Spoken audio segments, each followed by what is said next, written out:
नमस्कार विद्यार्थी मित्रांनो, तुमचं स्वागत आहे माझ्या बी द बेस्ट या यूट्यूब चॅनलवर। आज आपण क्लास 6 सब्जेक्ट इंग्लिश यामधील 4.2 मोलाईज कॅथोनी म्हणजे मोलाईचं जंगल हे इंटरेस्टिंग स्टोरी बघणार आहोत। आता आपण आपल्या आयुष्यामध्ये कितीतरी गोष्टी ठरवतो, ते निश्चितच आपलं जर ध्येय खरं असेल आणि त्यासाठी आपण सतत कंटिन्युअस प्रयत्न करत असेल तर आपलं ध्येय गाठण्यास आपल्याला निश्चितच मदत होते। याच प्रकारची अशी एक स्टोरी आहे, ती आपल्याला या लेसनमध्ये शिकायला मिळणार आहे की निसर्गावर प्रेम करणं म्हणजे काय असतं, निसर्ग आपल्याला किती चांगल्या गोष्टी देतो आणि एका निसर्गप्रेमीची कथा आपण या लेसनद्वारे शिकणार आहोत।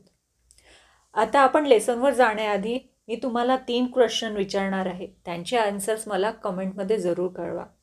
पहिला क्वेश्चन आहे, माजुली आयलंड कशासाठी फेमस होतं?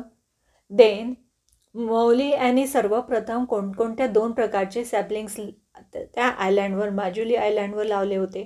आणि तिसरा क्वेश्चन आहे, रेड अँट म्हणजे लाल मुंग्या यांचा यूज कशासाठी केला गेला होता या लेसनमध्ये? तर या तिन्ही प्रश्नांची उत्तरं मला कमेंटमध्ये तुमची वाचायला जरूर आवडतील आणि तुम्ही माझ्या व्हिडिओला लाईक, शेअर आणि सबस्क्राईब केलं नसेल तर जरूर करा। तर चला आता आपण लेसनकडे वळूया। मोलाईज कॅथोनी। One day in the terrible summer season of 1979 changed the life of Jadhav पायांग। आता ही स्टोरी आहे, खरोखरची रिअल स्टोरी आहे 1979मध्ये आणि ती व्यक्ती होती जादव पायांग यांची। आणि खूप रखरखता उन्हाळा होता आणि तेव्हा त्या रखरखत्या एका उन्हाळ्याने त्यांचं पूर्ण आयुष्य बदलून टाकलं होतं। He lived in a small village on the banks of the Brahmaputra. आता ते कुठे राहायचे? एका छोट्याशा खेड्यामध्ये, ब्रह्मपुत्रा नदीच्या काठावर छोटंसं खेडं होतं, तिथे ते राहायचे। Brahmaputra is a great river, मोठी नदी आहे Brahmaputra. In places it is more than 7-8 kilometres wide. आता काही ठिकाणी ती 7-8 किलोमीटरपेक्षा सुद्धा रुंद आहे। It has many sandbars and even an island known as Majuli island. आता काय होतं की त्या नदीच्या साईडला सँडबार्स आहे। आता इथे सर्कलमध्ये तुम्हाला व्हाईट कलरची मधात नदी ब्रह्मपुत्रा नदी दिसते आहे आणि जे ब्ल्यू कलर्सचे आहेत ते सँडबार्स आहेत, म्हणजे वाळूचे बंधारे आहेत। ते कशामुळे तयार झाले? Waters of Brahmaputra often flood Majuli and the sandbars. आता पुष्कळदा काय होतं, या बेटावर माजुली आयलँडवर पुष्कळदा पाणी येतो, म्हणजे ब्रह्मपुत्रा नदीला जेव्हा पूर येतो तेव्हा ते पूर आपल्यासोबत सगळं वाहून आणते आणि पूर उचलल्यानंतर काय होतं, त्या नदीच्या पात्रामध्ये असलेली वाळू ती बाजूला टाकल्या जाते आणि त्यामुळे असे मोठमोठे बंधारे तिथे तयार झाले। At times the river even sweeps away some of the sandbars. आणि त्यावेळेला ती आपल्यासोबत काही असे सँडबार्स म्हणजे असे रेतीचे बंधारे तयार होतात त्यामुळे। Then when Jadhav was about 15 years old he saw terrible sight। आता हे जाधव हे 15 yearsचे होते, जेव्हा 15 वर्षाचा होता तो, तेव्हा त्यांनी एक असं भयानकसं असं दृश्य बघितलं। काय बघितलं? One of the sandbars 1000 of snakes lay dead. आणि त्यांनी काय बघितलं, एका अशा सँडबारवर, अशा वाळूच्या बंधाऱ्यावर हजारो असे स्नेक्स म्हणजे साप आणि म्हणजे सर्प तिथे मरून पडलेले होते। They had been washed ashore with the flood. आता ते काय झाले होते, पाण्याबरोबर ते वाहत आले असावेत आणि with no trees to protect them they had all died in the scorching sun. आता तिथे नदीच्या पात्राबरोबर वाहून आले। आता पूर ओसरल्याबरोबर ती वाळू बाजूला टाकल्या गेली, त्याचबरोबर सापसुद्धा वाळूच्या साईडला वाळूच्या बंधाऱ्यावर येऊन पडले होते। आता त्यांना प्रोटेक्शन करण्यासाठी तिथे कोणतेही झाडं नव्हते आणि काय झालं त्यामुळे, आणि ऊन तापायला लागलं। गरम उन्हाच्या वाळूमुळे हे काय झालं, स्कार्डिंग सन म्हणजे रखरखत्या उन्हामुळे, एकदम उष्ण उन्हाळ्यामुळे ती वाळू गरम झाली आणि त्यामुळे ते साप मरून पडले होते। Jadhav was simply horrified. आणि त्यामुळे ते दृश्य पाहून त्यांचं हृदय गहिवरून आणलं, त्यांना शॉक बसला। He sat down and wept. आता ते खाली बसले आणि ते रडत होते। There and then he found his mission. आणि तेव्हापासूनच त्यांना आपल्या आयुष्याचं असं मिशन सापडलं, असं ध्येय सापडलं।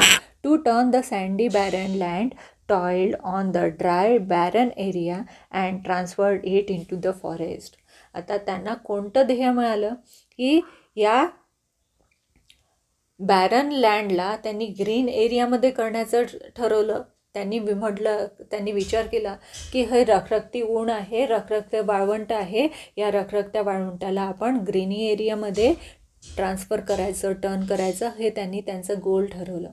आणि तेव्हापासून त्यांनी आपल्या पूर्ण आयुष्याची 30 वर्ष 30 long years Jadhav Payeng toiled, पूर्ण 30 वर्ष पुन्हा toiled on the dry barren area and transferred it into the forest. 30 वर्ष ते पूर्ण या एरियामध्ये काम करत होते. दिवसभर रखरखत्या उन्हात वाळवंटामध्ये ते काम करायचे आणि त्याला फॉरेस्टमध्ये त्यांनी ट्रान्सफर केलं होतं, जंगलामध्ये त्याचं रूट आणलं होतं. इथे आपल्याला एक पिक्चर दिसतं आहे जाधव पायंग यांचं. त्यांच्या हातामध्ये एक छोटंसं रोपटं दिसतं आहे आणि ते वाळवंटामध्ये लावायचा प्रयत्न करत आहे, हे आपण पिक्चरमध्ये बघतो आहे. आता नेक्स्ट काय आहे, Jadhav Payeng's family and friends called him Molai. आता त्यांचे फ्रेंड, त्यांचे फॅमिली मेंबर्स त्यांना मोलाई म्हणून बोलवायचे. At first Molai work in a forest department scheme to plant trees. आता सुरुवातीला मोलाई हे कुठे काम करायची, फॉरेस्ट डिपार्टमेंटला काम करायची. For some reasons that work stop. आता काही कारणामुळे त्यांना आपलं काम तिथे थांबवावं लागलं. All the others labours left but not Molai. आता काय झालं, त्यांच्यासोबत असणारे बाकीचे लेबर्स त्यांनी ते काम सोडून ते निघून गेले, पण मोलाई हे निघाले का नाही. He decided to carry on the work all by himself. आता त्यांनी ठरवलं की आपल्या मदतीला इथे कोणी आहे का नाही, मग आपण एकट्यानेच हे कार्य पूर्ण न्यायचं असं त्यांनी ठरवलं. He went to the forest department officers and elders in his village. आता ते काय केले, त्यांनी आपल्या फॉरेस्ट डिपार्टमेंटच्या ऑफिसर्सकडे गेले, आपल्या गावातील वरिष्ठ मंडळींपर्यंत गेले ते विचारपूस करायला. आणि कशासाठी, कारण की त्यांना बॅरन लँडचं ग्रीनलँडमध्ये ट्रान्सफर करायचं होतं आणि त्यांनी ही कल्पना अशा लोकांसमोर मांडली. पण पुष्कळांनी त्यांना काय उत्तर दिलं, Molai nothing grows on the sandbars, don't waste your time. आता प्रत्येकाने त्यांना हेच उत्तर दिलं की मोलाई तुझा काही वेळ वाया घालू नकोस, तू इथे या वाळवंटामध्ये काहीही उगवणार नाही. Many of them advises but some one told him to try growing bamboo. आता पुष्कळ जणांनी त्यांना ॲडवाईस दिले की इथे काही उगवणार नाही, तर काही 1-2 जणांनी त्यांना ॲडवाईस दिलं की तू असं कर ना, तुला काही करायचेच आहे ना प्रयत्न, तर तू इथे बांबूचं झाड लाव. The forest department people gave him some saplings. आता फॉरेस्ट डिपार्टमेंटच्या लोकांनी त्यांना काय दिलं, एक छोटंसं रोपटं दिलं, बांबूचे काही छोटे रोपटे दिले. Early next morning Molai went to the island and planted his first tree carefully. आता दुसऱ्या दिवशी त्यांनी ते प्लांट गेले, सॅपलिंग्स घेतले आणि त्या आयलँडवर गेले आणि तिथे त्यांनी ते प्लांटेशन केलं बांबूच्या प्लांटचं carefully. After that he visited the land every day. आणि त्यानंतर ते रोज त्या आयलँडवर यायचे आणि विजिट करायचे. Watering and tendering the plants with the love. रोज प्रेमाने त्यांना पाणी द्यायचं, त्यांची काळजी घ्यायची, हे त्यांचं नित्याचं असं रुटीन सुरू झालं. They plants began to grow. आणि the plants began to grow, अशा प्रकारे ती झाडंसुद्धा वाढायला लागली होती. With them Molai's hopes also Guru.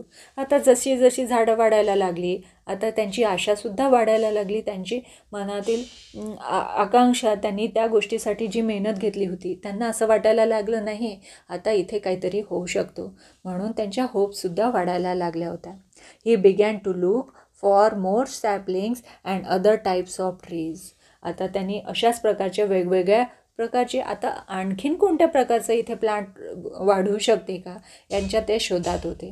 He brought silk cotton sapling next. आणि नंतर त्यांनी कोणतं आणलं, सिल्क कॉटनचं दुसरं सॅपलिंग आणलं. टू हिज डिलाईट दे टूक रूट ऑन द आयलँड. आणि त्यांनी त्या रूटचं त्या आयलँडवर दुसरा टाईप आणलं. फर्स्ट कोणतं आणलं होतं, बांबू ट्रीचं, आणि दुसरं कोणतं होतं, सिल्क कॉटनचं आणलं होतं त्यांनी. Part of the island was now dotted with a green. आता काय झालं की आपण जसं बुक्सवर दूर दूर असे डॉट्स करतो ना, तसंच त्या बॅरन आयलँडवर रखरखत्या वाळवंटामध्ये काही ग्रीन पॅचेस, काही ग्रीन डॉट्स दिसायला लागले होते, कारण की आता छोटे छोटे झाडं वाढायला लागले होते. Molai now spent all his time on the small island. आता ते काय करायचे, आपला पूर्ण वेळ त्या आयलँडवरच व्यतीत करायचे. Every day without a fail he watered the plants, made fences around them and gave support to the sapling. आता त्यांचं रोजचंच रुटीन झालं. काय झालं, एकही दिवस न विसरता त्या झाडांना पाणी घालणे, फेन्स म्हणजे त्यांच्या झाडाभोवती कुंपण करायचं, त्यांना आधार द्यायचा. झाडं वाढायची, बांबूची झाडं सरळ वाढतात, त्यांना सपोर्ट हवा असतो म्हणून त्यांना सपोर्ट द्यायचं. हे सगळं कामं ते रोज daily routine as a daily routine ते करायचे होते. He even carried good soil in his little boat and spread it near the plants. आता त्यांनी काय केलं की त्यांच्या बोटमधून त्यांनी फर्टाईल सॉईल आणली आणि या प्लांट्सच्या भोवती टाकली. कशामुळे, की ती फर्टाईल सॉईल आता ग्रो होईल म्हणून. Someone told him that red ants are good for the soil. आता काहींनी सांगितलं, काहींनी सल्ला दिला. मग आता मेसेजेस ॲडवाईस देणारे खूप सारे असतात ना, तर काहींनी त्यांना ॲडवाईस दिलं, असं कर आता मौलाई, तू काय कर, रेड ॲन्ड आण, कारण की हे रेड ॲन्ड्स काय करतात, जमिनीला फर्टाईल करतात. दे wood make the sandy soil fertile. आणि असं येऊ शकते की या रेड ॲन्ड काय करतील, सॉईलला फर्टाईल करतील, सुपीक बनवतील. Molai then carried heaps of them to the island. आता मग मौलांनी काय केलं, ढीकच्या ढीक त्यांचे उचलून आणले होते, ठीक आहे, रेड ॲन्डचे. He was not put out by the ant bites.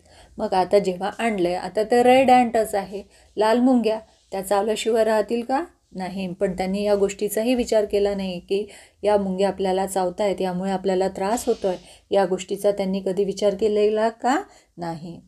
He also took different types of grasses. त्यांनी आणखीन दुसऱ्या प्रकारचे गवतसुद्धा आणून तिथे लावले होते. The green patches on the island become thicker and bigger. आता काय व्हायला लागलं, त्या आयलँडवर असे ग्रीन पॅचेस, आता वेगवेगळ्या प्रकारचे झाडंसुद्धा वाढायला लागली होती, वेगवेगळे रोपं वाढायला लागले, म्हणून आता असे तिथे पॅचेस दिसायला लागले होते झाडांचे. For months and years, Maulai worked all alone on the small patch of the island. अशा प्रकारे दिवसामागून दिवस गेले, महिने, वर्षानुवर्ष मौलांनी आपलं काम सतत चालू ठेवलं आणि त्या स्मॉल पॅचला आता त्यांनी त्या आयलँडवरच्या स्मॉल पॅचवर काम करणं सतत चालू ठेवलं होतं. He lived in a company of trees. आता त्यांना ते झाडांची संगत आवडायला लागली होती. He spoke to them. ते त्यांच्याशी बोलायचे. Maybe the trees understood his language. आणि कदाचित असंही व्हायचं की झाडांना त्यांची लँग्वेज समजत असावी. His words of affection they respond and growing vigorously. आणि अशा प्रकारे ती झाडं एकदम वाढायला लागली होती, क्युरियसली, म्हणजे चांगल्या प्रकारे वाढायला लागली होती. आपला हा लेसन खूप मोठा असल्यामुळे आपण त्याचे 2 पार्ट करतो आहोत. तर या लेसनचा राहिलेला पार्ट आपण सेकंड पार्टमध्ये बघूया. इथेच आपण थांबणार.